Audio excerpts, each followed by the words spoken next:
Seberapa yakin sih, seberapa pede sih lo dalam menyelesaikan masalah yang lo hadepin? Katakanlah semisal masalah itu mengenai keluarga, atau masalah itu mengenai finansial, bahkan mungkin sampai masalah asmara.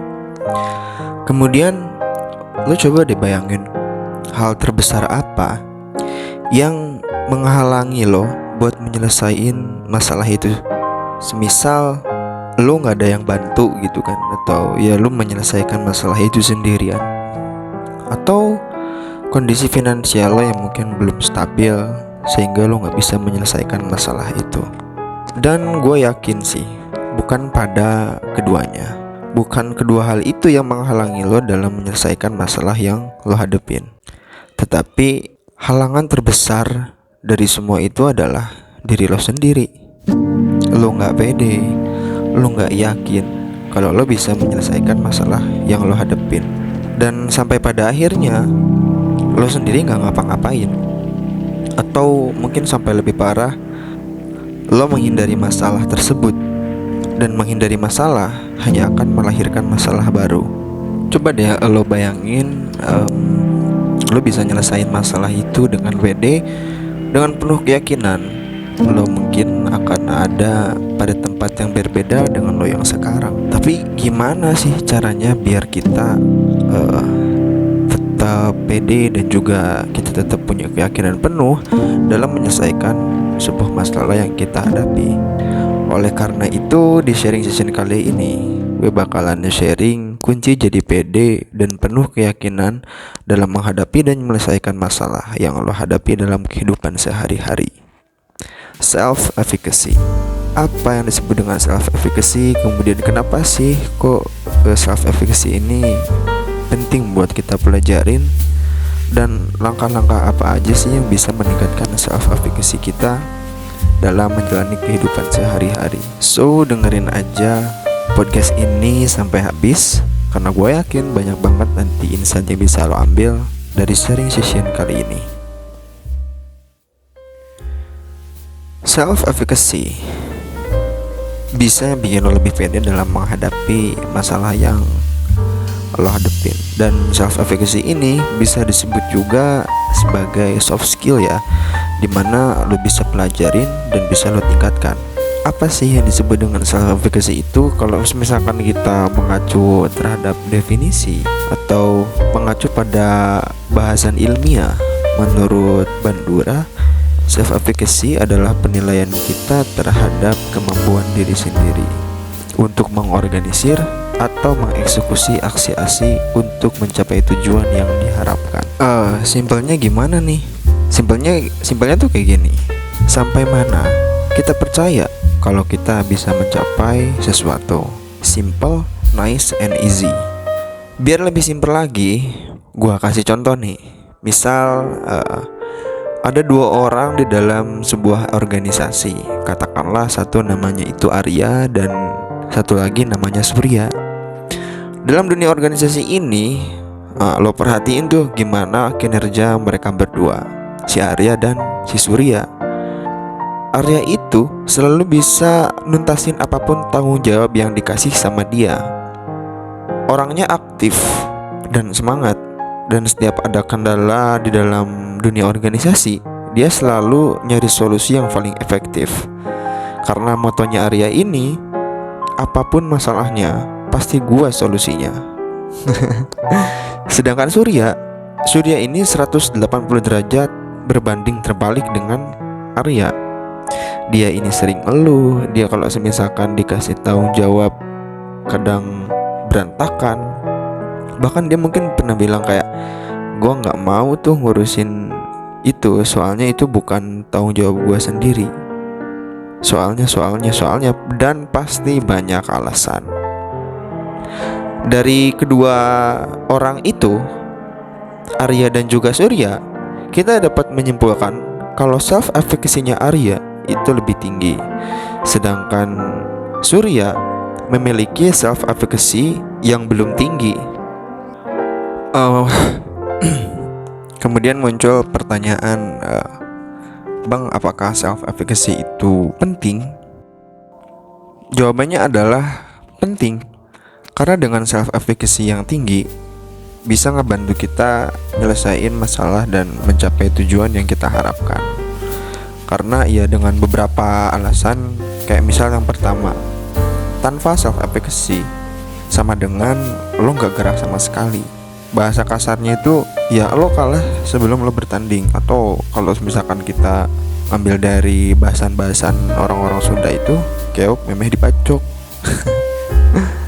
Kemudian alasan yang kedua itu mengurangi performance anxiety.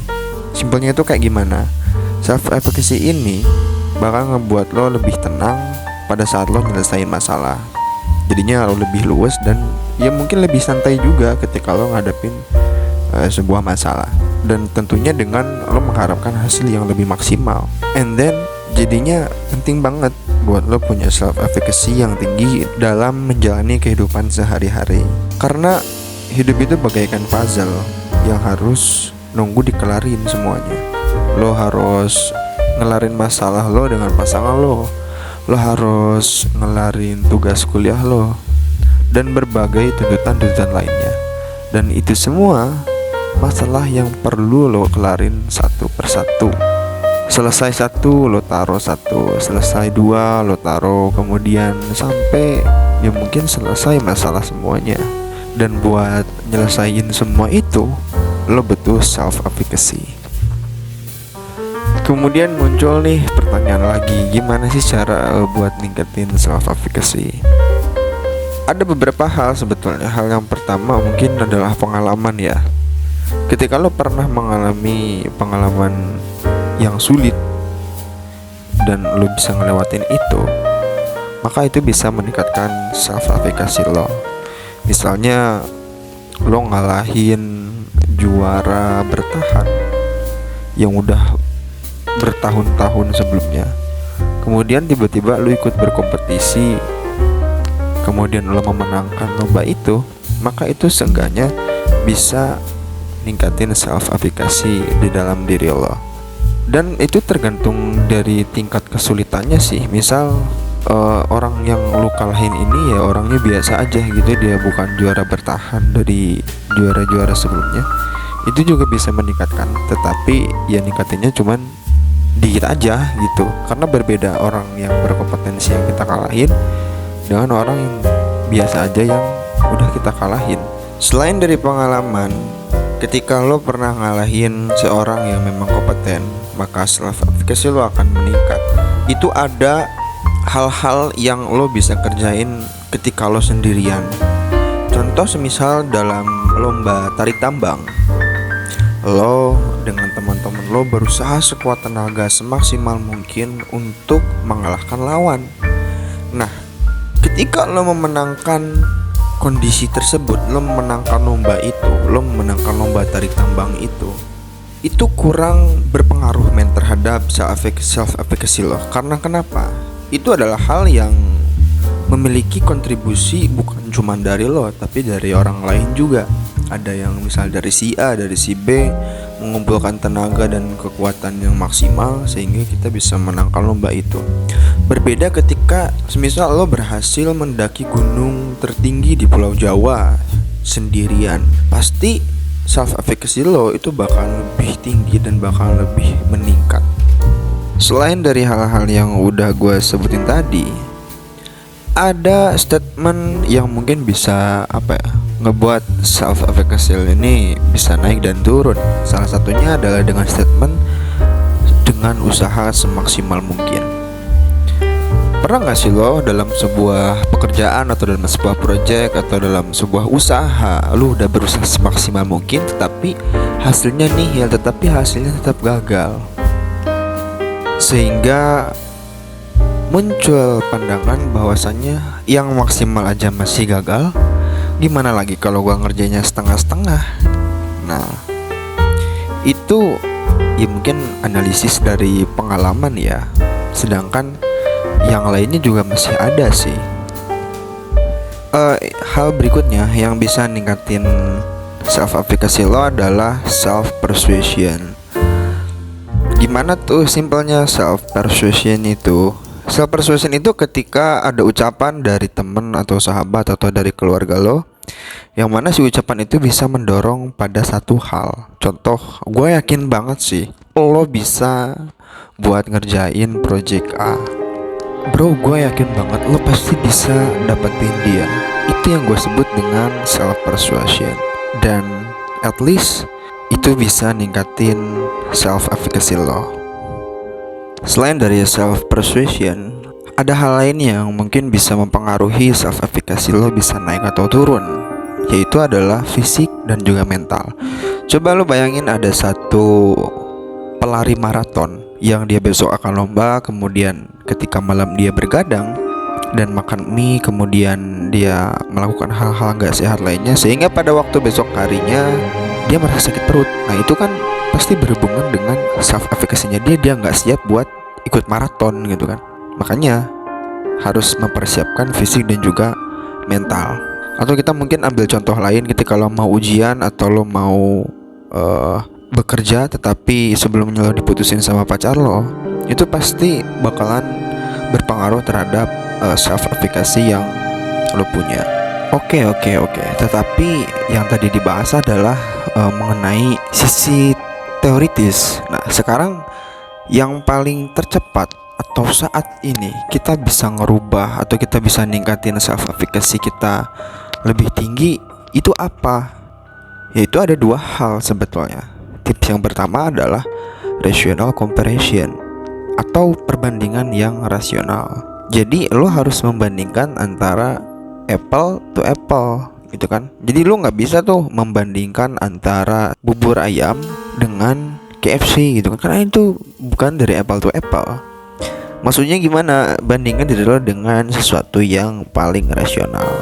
Hal yang paling rasional di dalam kehidupan lo siapa ya? Diri lo sendiri yang ada di masa lalu. Dengan begitu lo bisa mengevaluasi, kemudian lo mengetahui gimana caranya lo menghadapi sebuah masalah ketika lo pernah terjerumus ke dalam masalah itu. Hal berikutnya yang bisa lo lakuin adalah fokus pada tujuan besar.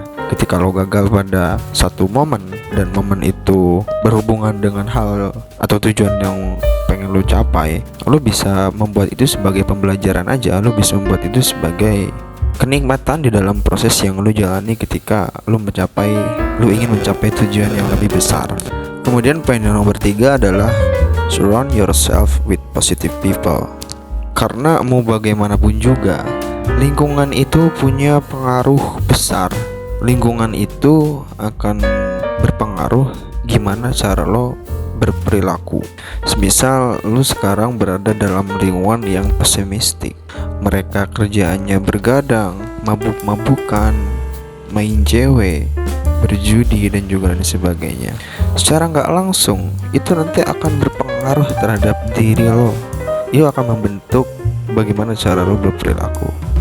Misal berbeda lagi satu hal, kita bertemu atau kita dalam lingkupan orang-orang yang optimis. Ketika mereka memiliki kedisiplinan yang tinggi, memiliki sebuah hubungan yang gak toksik gitu kan, itu secara gak langsung, secara otomatis juga akan berpengaruh terhadap diri lo untuk kedepannya. Jadi saran dari gua, ketika memang lo pengen meningkatkan self efficacy lo untuk saat ini, maka lo harus perbaiki dulu lingkungan lo sekarang. Oke, jadi itu aja opini dari gue. Kalau menurut lo sendiri, apalagi sih hal yang bisa ngebantu kita dalam mencapai tujuan? Jangan lupa subscribe. Dan gue Iki, see you on the next topic.